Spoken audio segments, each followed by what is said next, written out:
예, 안녕하세요, 학생 여러분. 인공지능의 기초 8강 시작하도록 하겠습니다. 항공 컴퓨터 전공 담당 교수 이현우입니다.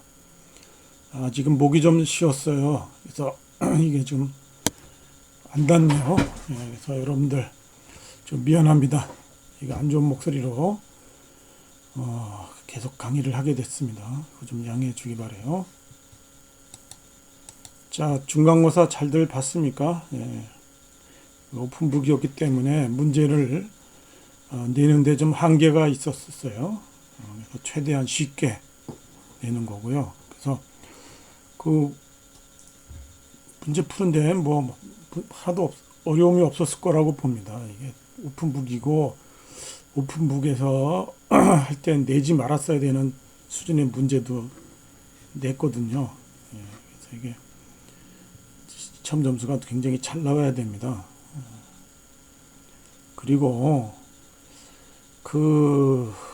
뭐 말도 안 되는 핑계 내고서 대고서 늦게 내는 학생. 그 다음에 파일 이름 어떻게 하라고 그랬는데 그거 안 지킨 학생들이 몇 명 있었어요. 예, 원칙대로 다 처리하도록 하겠습니다. 자, 이번 시간에는 그 3장 11절부터 나가도록 하겠습니다. 3장 11절은 역행렬입니다. 그래서 먼저 역이라는 거 생각을 해보면요. 여러분들 그 어떤 숫자 있잖아요. 실수 a에다가 a의 마이너스 1승을 곱해주면은 1이 되죠. 그렇죠? 그래서 그 나오는 1을 우리가 뭐라고 그럽니까? 1 곱하기 1을 해주면은 1 곱하기 a를 해주면 a가 그대로 나오죠. 그래서 그 1이 항등원이 되고 a의 a분의 1, a의 마이너스 1승이 이 곱셈이라고 하는 연산의 역원이 되는 겁니다. 역원. 그렇죠? 예. 그래서 그걸 확장해서 생각해 보면 A 행렬에다가 요 단위 행렬 있죠? 그 대각선만 쭉 1인 이 행렬. 단위 행렬을 곱해주면 원래 그대로 A 행렬이 그대로 되잖아요. 그러니까 요 단위 행렬이 항등원이 됩니다. 그래서 A 행렬과 어떤 행렬을 이렇게 곱해를 해서 단위 행렬이 나오게 될 때 그 행렬을 뭐라고 부르냐면 그 역행렬이라고 부릅니다. 바꿔 행렬 곱셈의 역원을 우리가 이름하여 역행렬이 된다. 그래서 그걸 요 마이너스 1승과 맞춰서 a의 마이너스 1이라고 붙여주는데 마이너스 1이 분모가 아닙니다. 종종 a분의 1 이렇게 쓰는 엉터리 쓰는 사람인데요. 이거를 요거랑 맞춰주기 위해서 마이너스 1승을 쓴 것일 뿐이지, 그쵸? a분의 1이 아닙니다. 이게. 그래서 역원의 행렬, 그쵸? 역원의 행렬, 항렬 곱셈의 역원, 그거를 우리가 역행렬이라고 부른다 이거죠. 그래서 역행렬을 구해내는 방법은 뭐 여러 가지 있습니다만은 그 수학 시간이 아니기 때문에 역행렬을 구해내는 거는 우리 과정은 생략할게요. 그리고 원래 행렬은 일반적인 행렬을 다 다뤄야 되겠지만 우리들은 2x2, 2x2 행렬만 다루겠습니다. 2x2, 뭐 3x3니 그 이상의 행렬을 우리 다루지 않도록 하겠습니다. 제일 쉬운 것만 한다는 얘기죠. 개념만 잡아라 이겁니다. 그래서 역행렬을 하기 위해서 필요한 개념이 뭐냐면요. 디터미넌트, 행렬식이라는 거예요. 그래서 디터미넌트에서 DET라고 쓰고도 뭐 A의 절대값을 이렇게 붙여주기도 합니다.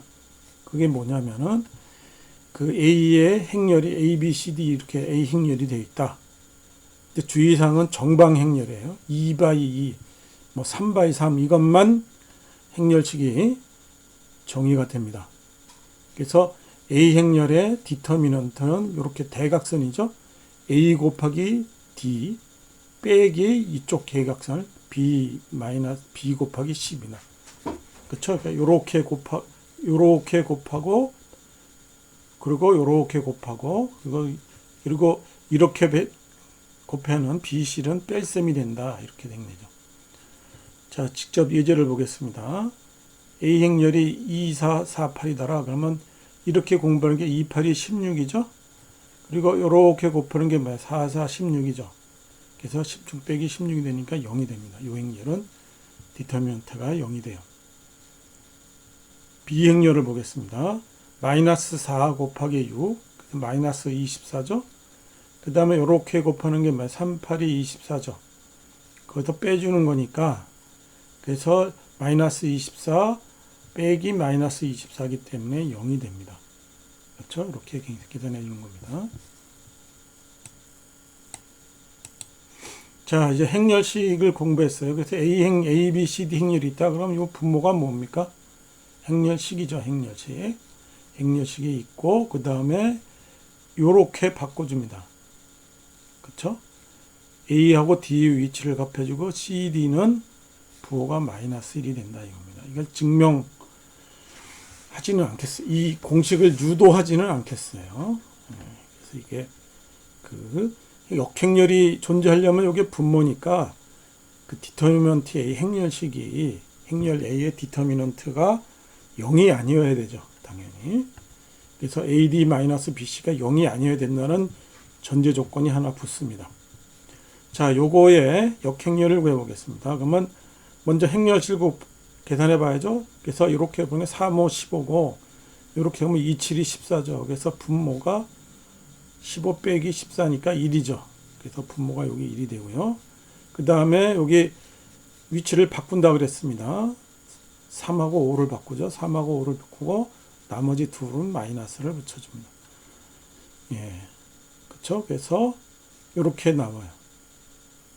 그쵸? 3 마이너스 2 마이너스 7, 3 이렇게 됩니다.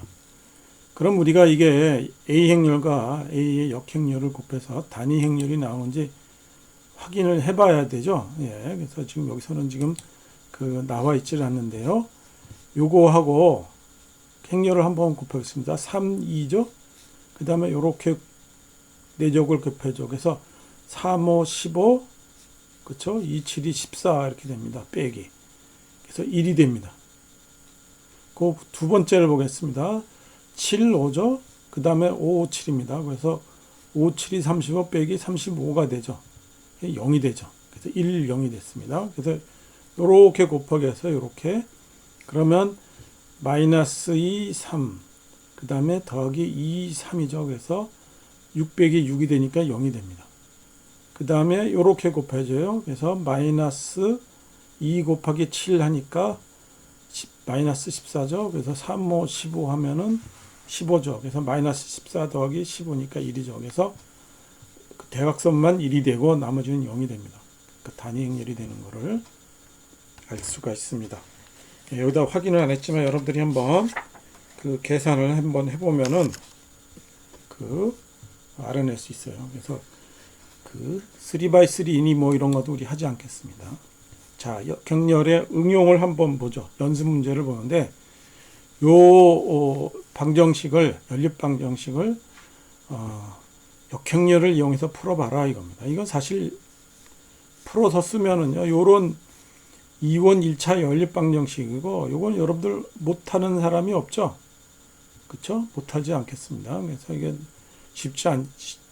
굉장히 쉬운 연립 방정식인데 역행렬의 개념을 이용해서 한번 풀어봐라 이겁니다. 이 연립 방정식을. 그래서 A 행렬을 요 앞에 개수 있죠? 3-2, 5잖아요. 그쵸? 그래서 그걸 A 행렬이라고 그럽니다. 그럼 A 행렬의 역행렬을 우리가 구해 보겠어요. 여기 A 행렬 역행렬은 디터미넌트니까 3, 5, 15. 그 다음에 2는 4니까 19죠. 19분의 1이 됩니다. 그 다음에 요거 순서 바꾸죠. 예, 그래서 5, 3이 되겠고 부호를 바꾼다고 했습니다. 이렇게는. 그래서 2-2가 됩니다. 그래서 19분의 1이 되고 이렇게 역행렬이 돼요. 그래서 역행렬을 여기 구한 A 행렬에다가 역행렬을 왼쪽으로 이렇게 이쪽 방향으로 곱해줍니다. 그러면 A의 역행렬에다가 A를 곱해줘요. 그러면 얼마가 된다고요? 예? 얼마가 된다고요? 단위 행렬이 된다고 그랬죠? 그쵸? 그래서 뭐 확인을 한번 해도 우리 상관이 없습니다. 그래서 요게 3, 2, 5, 2잖아요. 그래서 3하고 5를 곱하면 3, 5, 15가 되고 2는 4니까 19죠. 거기에 19를 나눠주는 거니까 1이 됩니다. 예, 그래서 그 다음에 요거하고 요거를 해보겠어요. 그러면 2, 50, 2, 50 빼기 2, 50 돼서 0이 됩니다. 뭐 다 나머지는 안 해도 되겠죠. 그 단위 행렬이 되는 거예요. 단위 행렬을 곱해주는 거면 원래대로 x, y죠. 자, 우변을 보겠습니다. 이제 좌변은 이제 x, y가 된 거고요. 우변을 보면 역행렬에다가 3, 2죠. 3, 2를 곱해줍니다. 요게 3하고 2, 그러니까 19, 분모 19분의 1은 돼 있고 3하고 5 하면 3, 5, 15, 2하고 하면은 19죠. 그 다음에 3하고 마이너스 2 하면 6, 2하고 3 하면 6이죠. 그래서 0이 됩니다. 그래서 19분의 1에 19, 0이 돼서 1, 0이 되죠. 그래서 x의 값은 1, y의 값은 0이 된다. 이거죠. 이런 식으로 우리가 연립방정식을 역행렬을 이용해서 풀 수가 있습니다. 자, 이제 알겠죠? 역행렬. 예. 그 다음에 3-12 선형 변환을 해주겠습니다. 선형 변환은 우리가 그 리니어라는 말인데 1차라는 뜻이에요. 1차. 예. 그래서 벡터에다가 여기 지금 이런 B1이라는 벡터에다가 어떤 행렬을 곱해줘요. 그러면 이제 이렇게 행렬이 곱이돼서 1, 5가 되는 거 할 수 있죠. 3하고 마이너스 1 곱해주면은 마이너스 3, 2하고 2 곱해주면 4죠. 그래서 1이 됩니다. 3하고 1 곱해주면 3, 2하고 1 곱해주면 2죠. 그래서 3 더하기 2니까 5죠. 그러니까 새로운 벡터가 되죠. 예, 그래서 이렇게 숫자로 되어져 있는 행렬에다가 어떤 벡터를 곱해줘서 새로운 다른 벡터를 만들 때 이걸 우리가 선형 변환이라고 부릅니다.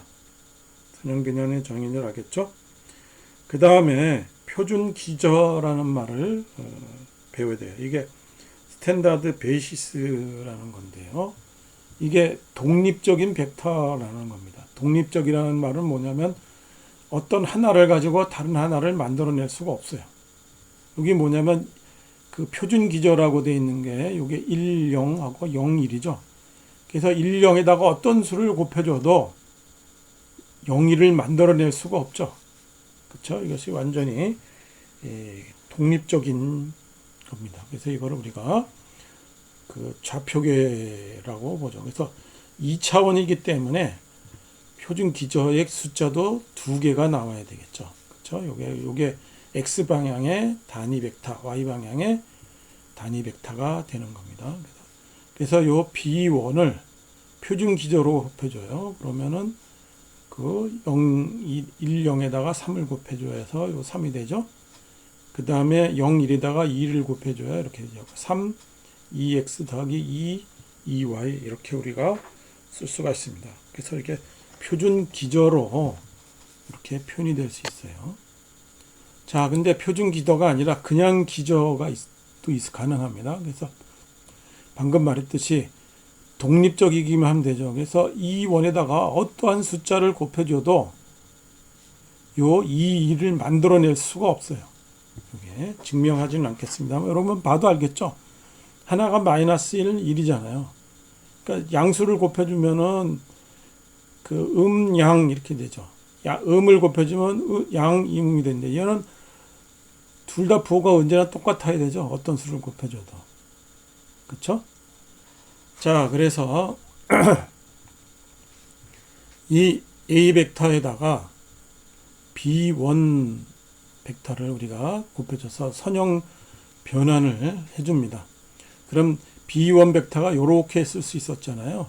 그리고 요게 분배 법칙이 되죠. 이렇게 곱해주고 이렇게 곱해주고 그리고 숫자 3은 나가니까 3 있고 A 행렬 그 다음에 요게 2x죠. 그 다음에 2가 나오고 A 행렬이다 2y가 되죠. 둘을 곱해줘 보겠습니다. 그러면은 1에다가 마이너스를 하면 마이너스 1이죠. 그래서 마이너스 1이 됩니다. 그 다음에 1에다가 1을 곱해주면 1이죠. 그래서 마이너스 1 되고 요게 3이 됩니다. 그 다음에 0, 1이잖아요. 그래서 이렇게 곱해주면 2죠. 이렇게 곱해주면 여기가 1이 됩니다. 그쵸? 그래서 3, 2, 1 더하기 2의 2, 2 이렇게 되겠습니다. 그래서 이게 해주면은 이게 1, 5가 돼요. 그래서 이게 그 앞 슬라이드에서 보면은 A 행렬에다가 B1을 곱해줘서 이렇게 1, 5였잖아요. 선형 변환을 한 거잖아요.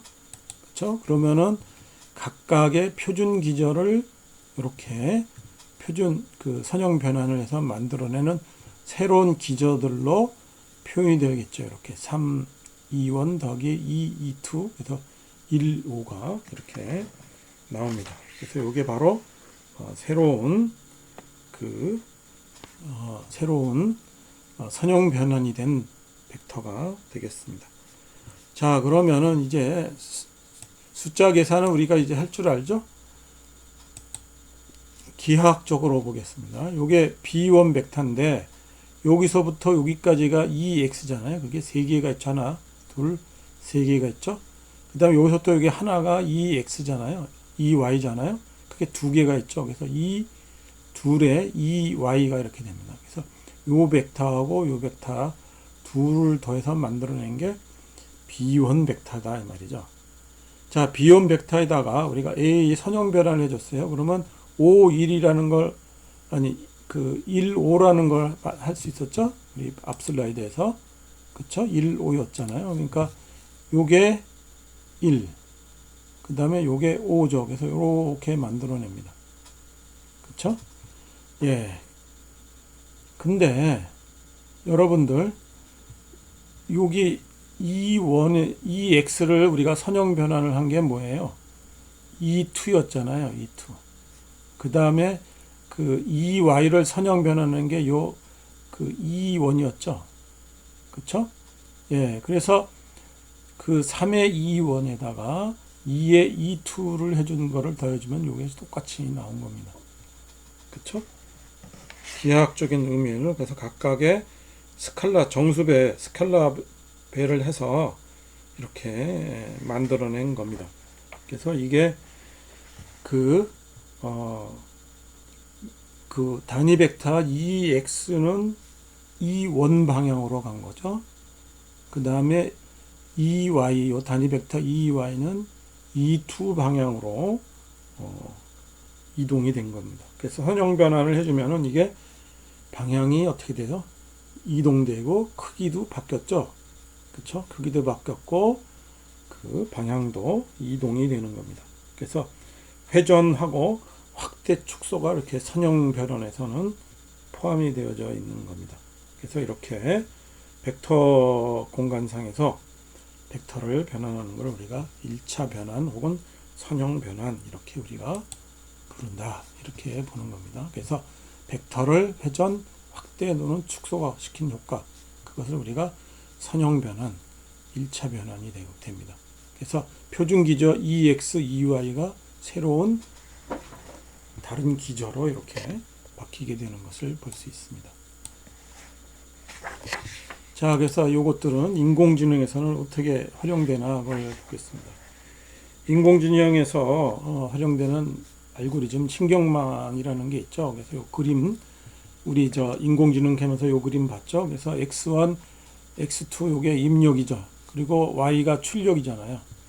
그렇죠? 그래서 거기에다가 어떤 그 가중치를 이렇게 우리가 곱해줘서 x1과 x2 이거 전체를 가지고 y1을 만들어 놓고 이 전체를 가지고 y2를 만들고 전체를 가지고 y3를 만들어내게 됩니다.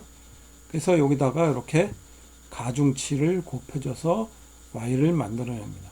그러면은 뭐예요? 벡터로 표현해 주면은 x가 x1, x2 이렇게 되고 y가 이렇게 되겠죠. 거기에 곱해주는 가중치 벡터 w는 이렇게 되는 겁니다. 자, 보면 뭡니까? 요게 바로 선형 변환이 되겠죠. 그쵸? 예, 그래서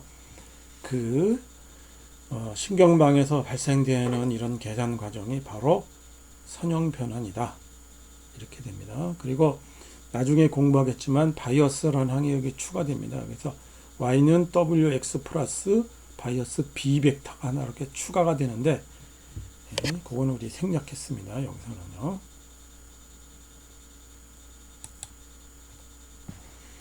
자, 다음에 공부할 게 우리 이제 선형대수의 고유값과 고유벡터입니다.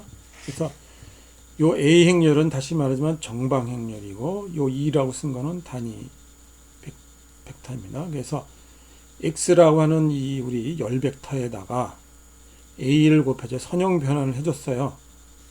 그랬더니 X 벡터에다가 단위 벡터를 곱해주면 뭡니까? 원래 벡터 그대로 됐다는 얘기죠. 거기에 어떤 상수 곱해준 거죠. 그러니까 요 의미가 뭡니까? 아까 선형 변환은 회전 플러스 확대 축소가 있다고 그랬죠. 근데 회전이 안 된 거예요. 여기 보면 회전이 안 되고 그대로 그 방향을 보존하면서 람다를 곱해주는 겁니다. 근데 람다가 플러스면은 방향이 그대로고 람다가 마이너스면 180도가 되는 거죠. 반대 방향이 되는 거죠. 하여간 그 벡터의 방향을 보존하게 되는 변환입니다. 그렇죠?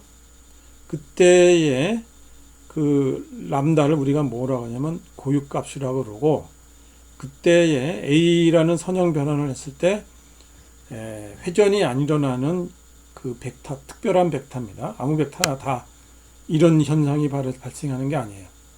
그 특별한 벡터를 우리가 뭐라고 부르냐면 고유 벡터라고 그러고, 이거는 0이 아닙니다. 그렇죠? 0이 아닌 0벡터가 아닌 벡터, 고유 벡터라고 우리가 부릅니다. 그렇죠? 그래서 얘를 여기로 이항시켜 주면 A 마이너스 람다 2 하고 X 벡터를 곱해줘서 0이 나옵니다. 그럼 이 식을 만족하는 건 뭐냐면요. 사실상 X가 0이면은 이거 무조건 만족하게 돼 있죠. 예. 근데 그거를 우리가 뭐라고 부르냐면은 사소한 트리비얼 솔루션이라고 불러요. 사소해라고 부릅니다. 근데 0인 거는 아무 의미가 없잖아요. 그쵸? 0인 뭐예요? 원점이잖아요. 그쵸? 예. 그러니까 X가 0이 아니어야 됩니다. 자, 그래서 여기다가 요 행렬에 만약에 역행렬이 존재한다면은, 가정입니다. 역행렬이 존재한다면은 역행렬을 곱해줘 봐요. 그러면 단위 행렬이 되죠? 그래서 X가 그대로 되는데, 오른쪽은 뭐가 됩니까? 0이잖아요. 그쵸? 그러니까 X는 0이 돼야 되는데, X가 0이 아니다라고 그랬으니까 모순이 발생하죠. 이건 왜 모순이 발생한 겁니까? 왜 모순이 발생하면 역행렬을 가진다고 가정을 했기 때문에 그렇습니다. 그래서 이거는 역행렬을 가지지 말아야 돼요. 그래서 역행렬에 가지는 조건은 뭐예요? 디터미넌트가 0이 아니었어야 되죠. 그러니까 역행렬이 없다는 얘기는 그건 뭐냐면 디터미넌트가 0이다 이렇게 됩니다. 그래서 요 디터미넌트 A 행렬에다가 마이너스 람다 단위 행렬을 해준 요 디터미넌트가 0이 되는 것이 바로 뭐냐면 그 고유 벡터가 존재하기 위한 조건이 되겠습니다. 다시 한번 요 그림을 보세요. 요게 x1이라는 벡터에다가 우리가 a라고 하는 선형 변화를 곱해줬어요. 그러면은 그게 람다 1의 x1이 된다 이 말이다. 방향이 어떻게 돼요? 보돈이 되던가 아니면 반대 방향 180도가 되던가 둘 중에 하나입니다. 그쵸? x2가 여기 있다 그러면은 그 방향이 바뀌지 않고 그대로 되는 겁니다. 거기에 크기만 변화되는 거죠. 그쵸? 예. 그래서 이게 선형 변환에서 회전이 없고 오로지 확대 축소만 있게 된다. 그런데 그 아무 벡터나 그렇게 되는 것이 아니라 아주 특별한 벡터, 고유 벡터만 이런 성질을 가진다. 그래서 우리 이번 절의 목표가 이 고유 방정식을 통해서 고유값을 찾아내고 거기에 대응되는 고유 벡터 x1, x2를 찾아내보자 이겁니다. 자, 예를 보겠어요. 예를 들어 보겠어요. 그래서 A 행렬의 고유값을 보겠습니다. 그럼 여기 고유 방정식이죠. A 행렬 마이너스 람다의 여기 단위죠. 1, 0이 됩니다. 자, 그래서 이 계산을 해주면은 2 마이너스 람다 4 마이너스 1, 마이너스 3 람다가 됩니다. 그 디터미넌트 이렇게 곱해주고 이렇게 곱해주고 빼죠. 그 방정식이 이렇게 돼서 고유값이 마이너스 2하고 1이 나왔습니다. 이 방정식이 고유값을 이제 쉽게 구할 수 있었죠. 2차 방정식이니까요. 고유 벡터 구하는 건 여러분들이 주의를 좀 해줘야 돼요. 뭐냐면은 람다가 마이너스 2잖아요. 그러면 A에다가 고유값 마이너스 2를 곱해주고 이게 단위 행렬이죠. 그다 X를 해줍니다. 그러면 이게 정리해보면은 4, 4, 1, 마이너스 1, 마이너스 1이 X가 돼요. 그 X 행렬은, 아니, X 벡터는 우리가 알파, 베타라고 우리가 쓰겠습니다. 그러면은 요 알파, 베타를 이렇게 곱해주면은 이게 4알파 플러스 4베타죠. 정리해보면 알파 플러스 베타가 0이 됩니다. 그래서 알파는 t면은 베타는 마이너스 t가 되겠죠. t는 0이 아닙니다. 그래서 x는 t의 1 마이너스 1이 돼요. 그래서 고유 벡터 x는 1의 마이너스 1이 이렇게 되는 것을 볼 수 있습니다. 그래서 고유 벡터는요, 크기가 정해지지 않고 뭐만 나와요? 요 방향만 나오는 겁니다. 방향만. 요거의 상수배로서 우리가 구해낼 수 있는 겁니다. 자, 그래서 여기서 t를 우리가 보통 1이라고 선택하죠. 선택해서 이걸 1-1이라고 씁니다. 람다가 1이면요, 똑같이 여기다가 람다를 빼줍니다. 1을 빼줘요. 그러면 1, 4, 마이너스 1, 마이너스 4가 되겠죠. 그러면 똑같이 알파, 베타라고 쓰면은, 그러면은 알파 플러스 4 베타가 나오죠. 그쵸? 그래서 알파가 t고 베타는 마이너스 4분의 1 t라고 씁니다. 그러면은 x는 4 마이너스 1에다가 이렇게 곱해준 것이 되겠죠. 그래서 x는 4 마이너스 1이 바로 고유 벡터가 되고, t를 그러니까 요 4라고 우리가 선택한 거죠. 여기서. 그쵸? t를 4라고 선택해서 이게 4 마이너스 1이 우리가 고유 벡터로 선택해 줍니다. 이런 식으로 우리가 고유 벡터를 우리가 구해낼 수가 있어요. 자, 이 정도는 여러분 이제 할 수 있죠? 이 정도는요. 자, 인공지능에서는 어떻게 하냐 입니다. 그래서 우리 그 선생님이 없는 학습 방법, 뭐 지도 학습이라는 거 있죠. 예, 그래서 우리 시험 문제도 내가 냈죠. 지도 학습. 그리고 비지도 학습이라는 거는 선생님이 없는 겁니다. 답을 가르쳐 주지 않고 오로지 뭘 가르쳐 줘요? 규칙만을 가르쳐 주는 거죠. 바꿔 말하자면 알파고의 우리 저 버전, 그쵸? 알파고 그 마스터 그러는 녀석들, 그 녀석들은 다들 규칙만 가르쳐 줬다고 그랬잖아요. 답이 없었죠. 네. 그래서 이런 비지도 학습에는요, 주성분 분석이라는 기법을 씁니다. 그래서 다차원 데이터를 우리가 2차원이나 3차원으로 이렇게 압축하고, 그러면은 그 주어진 문제를 해결하기 위해서 이게 이번에 보면 고유값과 고유 벡터를 도움을 받아주는 겁니다. 나중에 이게 말이 좀 애매하죠. 근데 이건 나중에 보면 이게 고유값과 고유 벡터가 왜 필요하구나 하는 거를 알 수가 있습니다. 그래서 그 각각의 고유값, 고유 벡터 여기다가 그 기여율이라고 하는 것을 곱해줍니다. 그래서 이게 그 주성분이 우리가 어떤 가진 데이터를 얼마나 잘 설명하는가 평가하는 척도가 되는 겁니다. 지금 말이 좀 애매한데 이게 더 자세하게 설명하기가 좀 그렇습니다. 실제로 보고 하도록 하죠.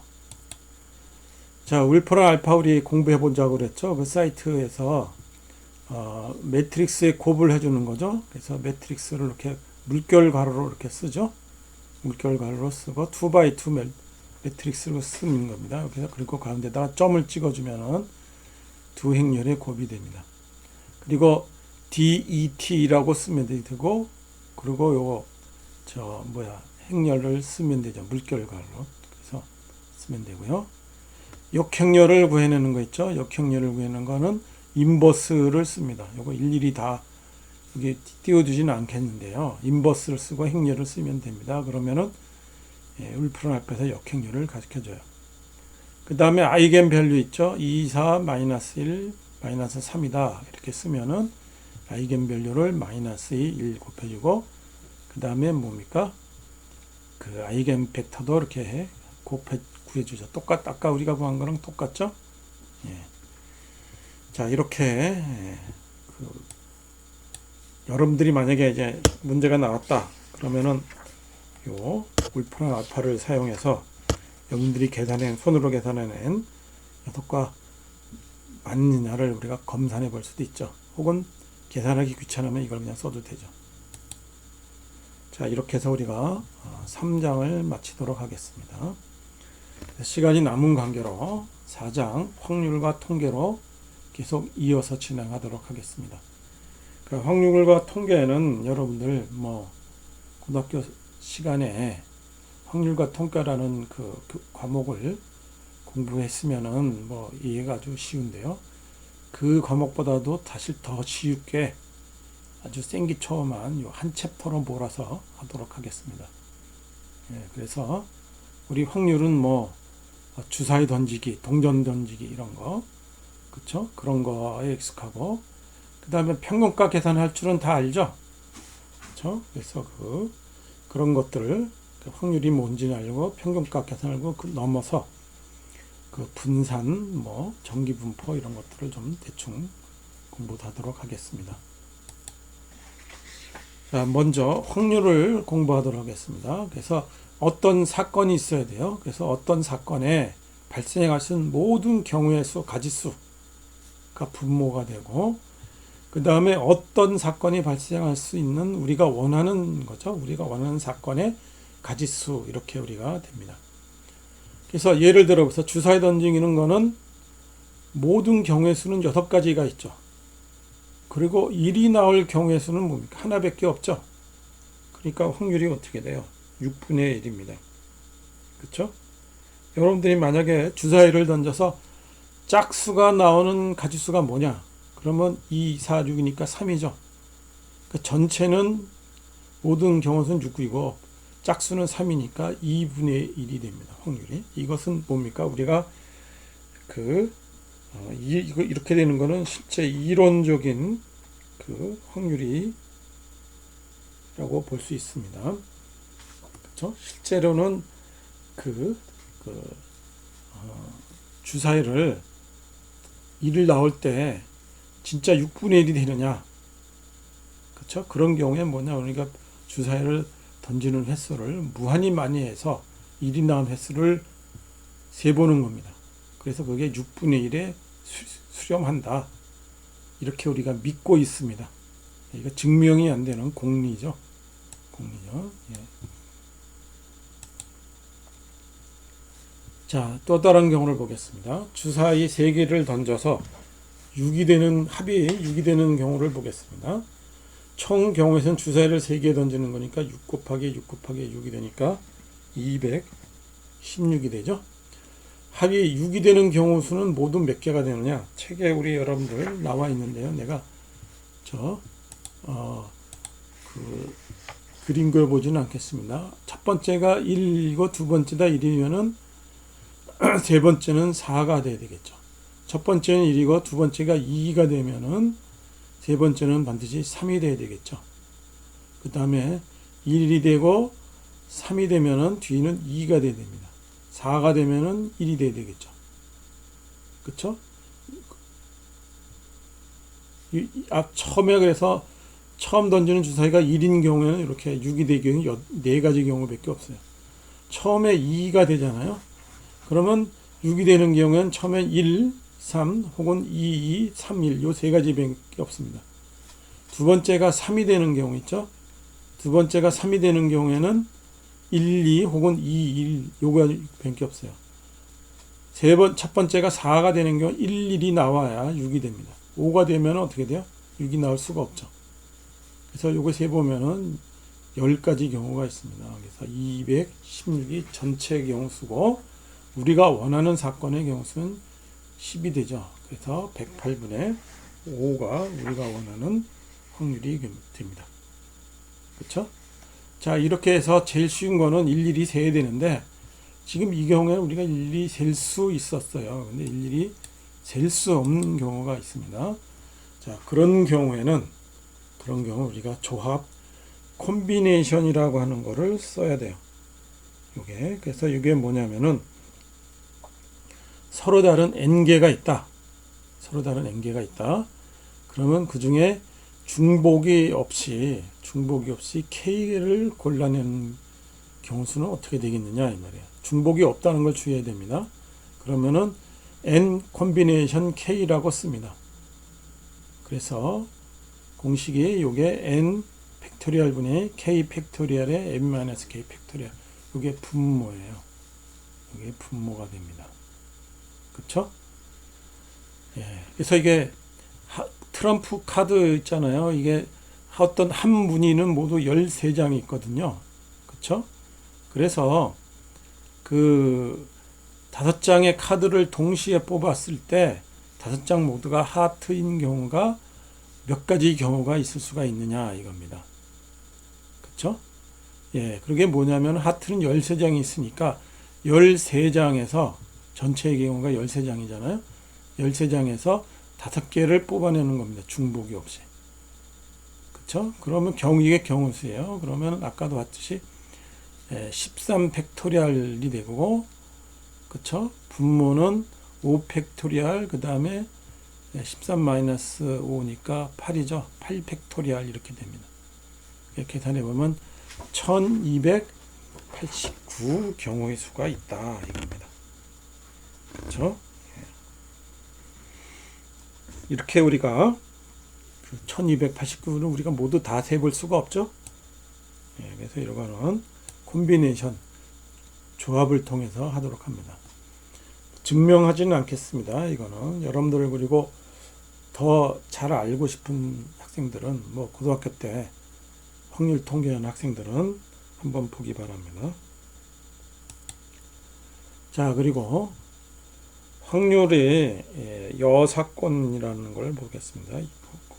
여사건. 그래서 이게 어떤 사건이 A가 있다. 그러면 사건 A가 발생하지 않는 사건이죠. 그걸 A의 바라고 쓰고 그 여사건이 됩니다. 그렇죠? A가 발생할 확률이 P면은 여사건 A 바가 발생할 확률은 1-P죠. 다른 말로 하면은 전체 확률은 무조건 1이죠. 전체 확률은. 자, 예제를 한번 보겠습니다. 52장의 트럼프 더미에서 4장의 카드를 동시에 뽑았는데 적어도 한 장이 스페이드인 확률을 구하시오. 전체는 뭐예요? 52잖아요. 거기에 4개를 뽑는 경우 수죠. 그쵸? 근데 한 장이 스페이드인 확률보다도 스페이드가 아닌 확률을 구하는 게 더 쉬워요. 왜? 그러면 스페이드가 한 장일 확률, 두 장일 확률, 세 장일 확률, 네 장일 확률 따로따로 4번을 구해야 되잖아요. 그쵸? 근데 그게 아니라 방금 전에 한 여사건 스페이드가 없는 확률을 계산을 해서 이래서 빼주면 됩니다. 그쵸? 왜 39예요? 스페이드를 빼면은 52장에서 스페이드를 빼면 39죠? 그래서 전체는 52 콤비네이션 4고 그 다음에 그 스페이드를 뺀 39개가 있잖아요. 39에서 4를 한 경우의 수. 그래서 그거를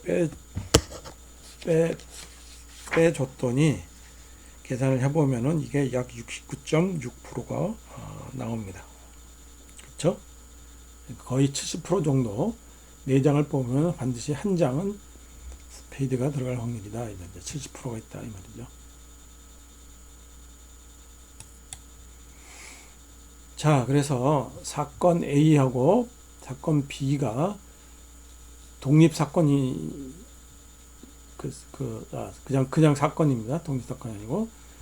그러면은 그걸 동시에 발생하는 사건이 있으면은 A and B라고 쓰고 A와 B의 뭐예요?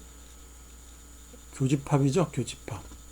그래서 A와 B의 교집합이 발생할 확률은 뭐냐면 A가 발생할 확률 곱하기 B가 발생할 확률이다 이 말이에요. 이렇게. 그렇죠? 그 다음에 사건 A와 B가 어느 한쪽이 발생할 확률. 그러니까 AO와 B죠. 이게 합집합이죠. 합집합. 그래서 A와 B의 합집합 사건에서의 그 확률은 A 확률, B 확률 빼기 이 교집합은 두 번 카운트 됐잖아요. 그쵸? 두 번 카운트 됐으니까 요거를 한 번은 빼줘야 됩니다. 요 그림 보면 되죠? 그쵸? A의 교집합이 있으면은 이렇게 되겠고, 요게 두 번 더, 요게 두 번 더해주니까 겹치는 부분이 하나를 빼줘야 되는 겁니다. 네, 이런 식으로 우리가 계산을 해줄 수가 있습니다.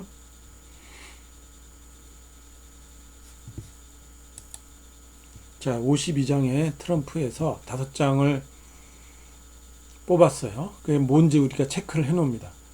그 다음에 이걸 다시 놓고 트럼프를 막 다시 섞어요. 그리고 또 5장의 카드를 뽑습니다. 그러면은 이 두 번 연속으로 5장 카드 모두가 하트 무늬이거나 다이아몬드 무늬가 될 확률을 구하시오 해요. 그렇죠? 그러니까 합집합이죠. 5장 모두 하트, 5장 모두 다이아몬드인 사건 합집합이 됩니다. 그래서 먼저 5장 모두 하트인 경우 52의 콤비네이션 5가 되겠고요. 그 다음에 하트가 13장이죠. 14의 콤비네이션 5 이렇게 계산해 줍니다. 그러면은 이게 약 0.0495%죠. 굉장히 낮은 확률이죠. 그렇죠? 그러면 5장 모두 다이아몬드인 확률도 어때요? 똑같습니다. 자, 그러면은 우리가 원하는 사건은 뭐예요? 이게 합집합이잖아요. 그러니까 5장 모두 하트인 사건, 5장 모두 다이아몬드 사건 빼기 교집합이죠. 5장 모두 다이아몬드, 5장 모두 다이아몬드 합집합이 되겠습니다. 근데 이 둘이 양립할 수 있어요? 교집합이 없죠? 그쵸? 5장 모두 하트와 5장 모두 스페이드와의 교집합이 없죠? 그쵸? 그러니까 이게 그때의 확률은 0입니다. 그래서 요게 원래 확률에다 곱하기 2 정도 해준 게 이렇게 되겠죠. 이게 엄청나게 확률이 낮은 거죠.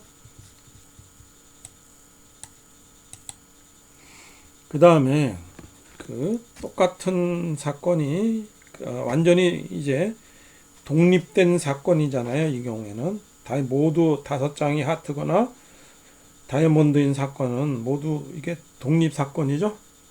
독립 사건이니까 이 경우에는 둘의 확률을 이렇게 그냥 곱해주면 된다 이겁니다.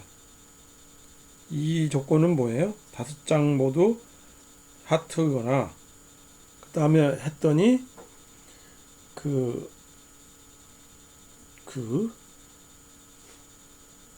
5번 뽑고 그 다음에 두 번째 또 5장을 또 뽑았어요. 그랬더니 그게 모두 연속으로 발생한다 이 말이에요. 5장 모두 하트가 있고 그 다음번에도 또 하트가 또 5장이 다 나왔더라 이겁니다. 그러면 두 확률에 곱을 해줘야 되죠. 제곱이 됩니다. 그래서 이게 0.000245 정도 이렇게 되겠습니다. 그래서 현실 세상에서의 벌어지는 이런 데이터들은 다 이렇게 우연을 가지고 있어요. 그래서 이렇게 확률을 우리가 빼놓고 설명해 주기가 굉장히 없습니다. 그래서 인공 분야에서는요, 정답이 될 확률이 가장 높은 것을 정답으로 채택한다는 겁니다. 확률이 가장 높은 것. 여러분들 혹시 알파고 관련 다큐멘터리 봤는지 모르겠어요. 다큐멘터리 실제로 이렇게 보면은 요즘 이제 인공지능 바둑 시합을 할 때 인공지능을 가지고 해설을 해줍니다. 그래서 인공지능 보면은 여기다가 두면은 승리할 확률이 60%입니다. 이런 식으로 두죠. 확률이 제일 높은 데다가 이렇게 두는 거죠. 그러면은 이길 확률이 굉장히 높다는 거죠. 바둑 해설 한번 여러분들이 바둑 좋아하는 학생들 한번 실제로 보면은 이렇게 인공지능을 이용을 해서 승리할 확률이 가장 높은 데다가 이렇게 작점을 한 것만 봅니다. 이 확률을 이용하는 거죠. 자, 연수 문제를 보겠어요. 날씨를 맑음과 비 그리고 흐림 세 가지로 분류한다고 합시다. 같은 날씨가 연속될 확률을 60%, 날씨가 연속되지 않고 변할 확률은 40%. 그래서 맑음에서 흐림으로, 비에서 흐림으로, 흐림에서 맑음으로 변할 때 확률은 각각 70%입니다. 요게 날씨가 맑음일 때 다음 질문에 답하세요. 모레의 날씨가 비가 될 확률을 구하시오. 그렇죠? 그럼 모레에 비가 될 확률은 어떻게 돼요? 자, 오늘은 맑다고 그랬죠. 오늘은 그렇죠? 오늘은 맑다고 그랬습니다. 그래서 오늘이 맑으면은 그러면은 그 모레에 비가 되는 거예요. 그렇죠? 모레에 비가 되는 거니까 일단 맑을 확률이 그 맑음에서 다시 맑음 확률은 60%가 되겠죠. 그렇죠? 날씨가 연속되는 경우, 그 다음에 맑음에서 흐림으로 바뀌는 경우는 70% 맑음에서 흐림으로 바뀔 때 70%가 됩니다. 그래서 40 곱하기 70이 되겠죠. 그렇죠? 그래서 맑음에서 비가 될 확률은 어떻게 되겠어요? 40%에서 30%를 곱해줘도 아까 70%였기 때문에 그치? 30을 100에서 100%에서 70을 빼줘야 돼요. 30%가 됩니다. 그래서 이렇게 우리가 됩니다. 그렇죠? 예, 같은 날씨가 연속될 확률이 60%고 날씨가 연속되지 않고 변할 확률은 40%가 됩니다. 그러니까 이게 40에서 그 다음에 흐림에서 바뀌는 거는 70%가 이렇게 되는 거죠. 그렇죠? 자, 그래서 모레의 날씨가 비가 되려면 어떻게 돼요? 맑음 비, 맑음 흐림 비, 맑음 비 이렇게 되겠죠. 세 가지 경우가 별개의 독립사건으로 이렇게 되어져 있습니다. 그래서 맑음에서 맑음으로 할 때 60%죠. 그 다음에 맑음에서 비로